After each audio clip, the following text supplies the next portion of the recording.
right, zvinhu zviya zvakuenda kuenda kwamvura yacheka makumbo manje. Gore rine ratapinda vanhu vakawanda, tikitarisa kuti vanhu vakarwa vanga vari pakuva vazhinji vakafa. Kutaura chokwadi takatosara nemanhambers mashoma shoma, ende rakunopera takazongonzwa kuti vamatanga vabviswa vasiya basa. Nekuda kwezvikonzero zvakataura zvakasiyana siyana, nzi matanga asiya basa azodidididi, but iko zvinezvi pane zvinhu zvandawa zviri kutenderera mastreets. But regedzai ndidai so, inini zvangu in my own opinion ndiri kuona kuti zvoni hatina rimwe gore kana hatina 2 years Valerius Banda vanokwanisa kungoresigna. Ndo zvinhu zvandiri kutoona kwanisa kunge zvichiitika. Why ndiri kudaro? Ukatarisa vanhu vanonyanyisa kudiwa iko zvinezvi kana vanhu vekuti vari kugara vari mumapositions, vanhu vaya vekuti vari kumhanya nechimuti chekuti vari kusimbisa kuti 2030 zvakazodai 20. But ukatarisa General Valerio hauna kana one word unombonyasonzwa vachitaura about chinchi kana kuti vachipembedza nyaya dze this regime yekwa naMnangagwa. They don't have anything to do, ndo maonero andakazviita ne this regime. But ameno kuti chii chinenge chinyatsoitika baba. But ukatarisa uya umwe wacho anonzi wokumbobuda achitaura kuti zvoni ZANU-PF ichatongoswa madhongane nyanga chichi uya type yemageneral akaita se aya manje ndo vanhu vekuti vanenge vachinyatsodiwa mudhuze vanogona kugara. But this one aripo manyarariro acho akaita, I don't know kana ndo discipline yacho yechiuto here kana kuti chii, but vanogara vakanyarara zvavo mudhara.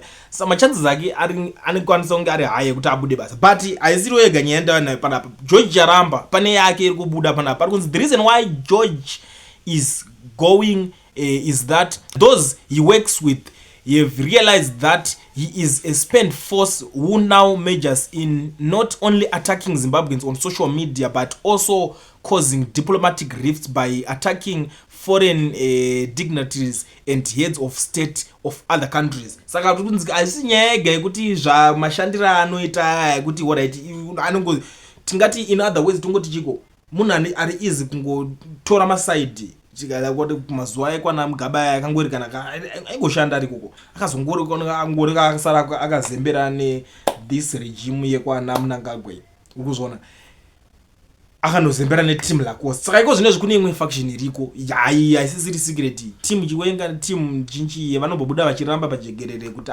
isusu hatina team chakati zvamutaura izvozvo takabatana, there's no factionalism, we are one people, vanhu veZimbabwe ndo vakakosha mastatement ekuti vanhu muitese mugare muri calm. But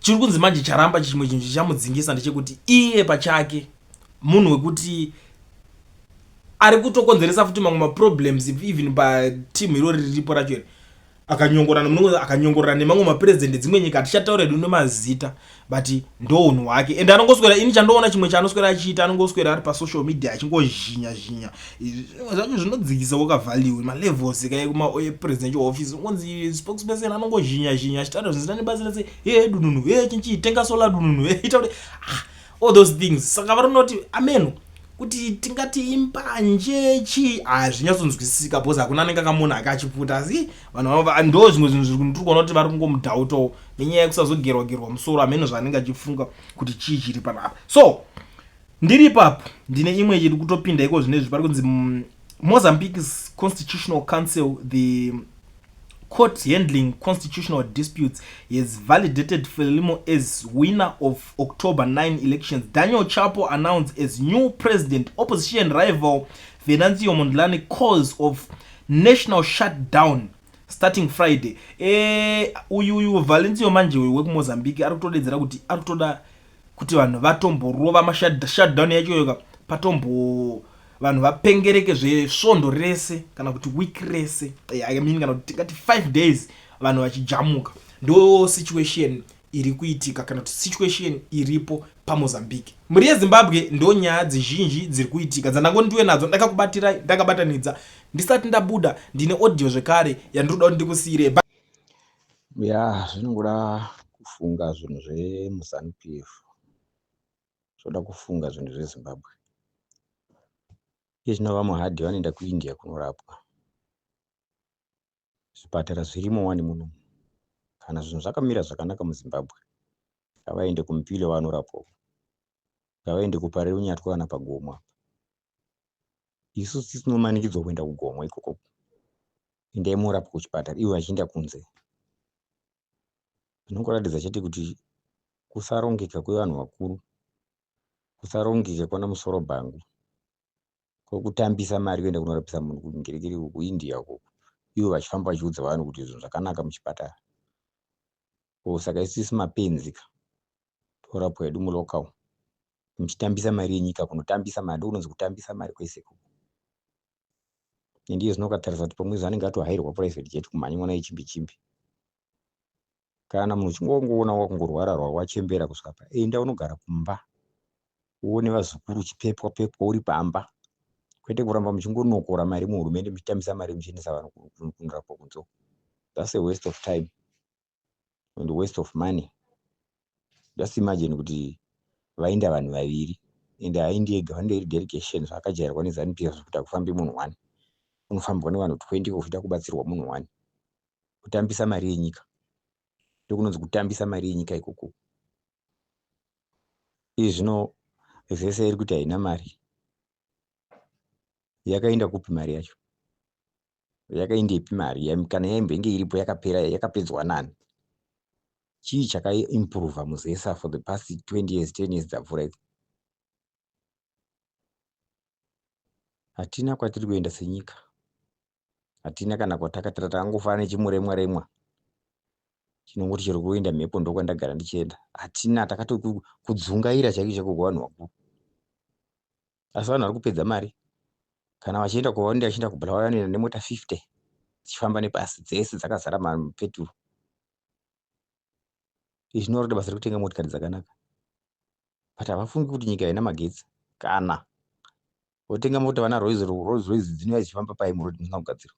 Hazvimo izvozvo izvo. Vari kufunga zvevana vavo nezvetumhuri twavo zvekuti nyika inofanira kujeka magetsi ava hazvinei navo izvo. Unonzwa benzi richiti kuitengai masola. Kutenga masola munobhenefita chiindi kanyi munhu mana wakatenga munhu umwe sola yake muZimbabwe. Zese yacho inobhenefita chiipa. Kana zese ichifanira kungovharwa ingotaura zese yakuvharwa nevanozvitengera magetsi avo tenga masola avo. I think it's the best. Because nyika yatadzikwa, yakonekwa. Machembere atadza kurana nyika. Vakungodzungaira havachazivi kuti voita sei. Zese haingamboshayi mari. Unless kana iri kambani yemunhu anonzi akabhuroka. Muri kunokora mari muchibuditsa mari kunze. Muri kutambisa mari muchitenga mota, muchitenga luxury life munoida chaizvo zvasa mutariri nyika yenyu. Kusatonyara kuti ukaenda kune dzimwe nyika wotonzi kwai ndiye president wekuZimbabwe, haunyari wege kuti omana. Nemamiriro akaita kumusha uko, shuwa ndozi ndiri president wevanhu ndisina zvandiri kuita. Zvimwe zvoda kufunga vakomana. Dzanguwo nharo hapana zvinozikanwa vanhu vari mberi uko. Makungoita nharo chete dzongorambira pamapawa. Vese vadhara vari kurwara, ngavaregai vaende kumba. Kuvari kurambira vamwe kuvaregedzere kuti vasabve. Vachembera vangarambe vari pabasa, vanofira pabasa dzaamo mberi dzinofira mumunda. Ngavasiye munhu wese angoona kuti akura, siya, usiyire vamwe. ZANU-PF haisi kambani kai. Haisi kambani yemunhu inonzi ndeyangu handisii. Siyai vamwe vapinde. Munyarikewo mangwana kana makufamba murodhi.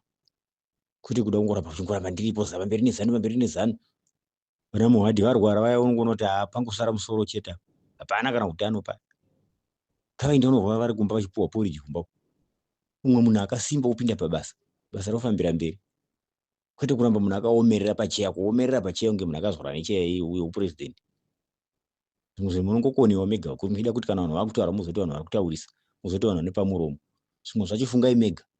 Mangani madhara ari muZANU-PF vamangoramba makangoomerera omerera. Zvese vana Mutsango vana Chinamasa kumba, ngavaende kumba kunogara kumba. Chii chavakamirira muZANU? Kumirira kuba chete. Chii chavakamirira muZANU imomwe? Chavari kuti takamirira kuti zvizodai chii? Basa nderongoparidza zvinhu zvisina basa, nchiparidza nyika zvisina basa zvana 2030 zvisina kana nemupunduro wese kwatiri. Tibvire zvedu kumhepo isi. Kana maona kuti makura kumba. Kusati sekunonzi kumba kwenyu hakugarikika kana kuti hamuna dzimba. Wese angoona kuti ndasvika 67 kumba.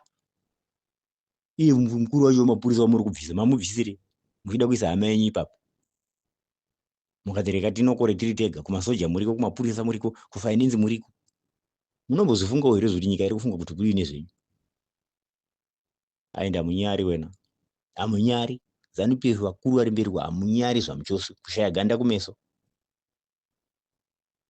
Munotora nyanzva dzenyu yakagara kumba kuti ipinde pabasa, mobvisa munhu ari kuita basa.